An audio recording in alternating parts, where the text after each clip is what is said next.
শান্ত বন ছিল, যেখানে সারাদিন ঠান্ডা বাতাস বইত। সেই বনের কাছেই এক গ্রামে থাকত একটা দয়ালু কুকুর।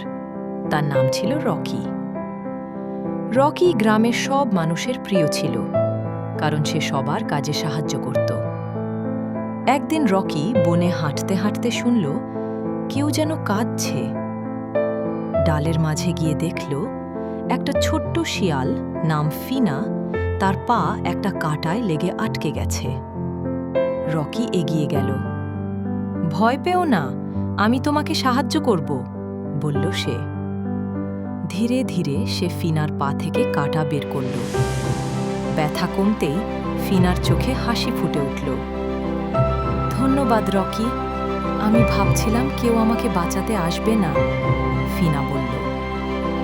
সেদিন থেকেই তাদের বন্ধুত্ব শুরু। প্রতিদিন রকি গ্রাম থেকে খাবার নিয়ে আসতো, আর ফিনা তাকে বনের নতুন নতুন জায়গা দেখাতো।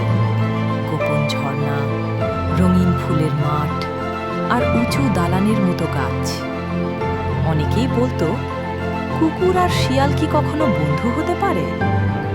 কিন্তু রকি আর ফিনা প্রমাণ করেছিল, বন্ধুত্ব রং দেখে হয় না, জাত দেখে হয় না, শুধু হৃদয় দেখে হয়।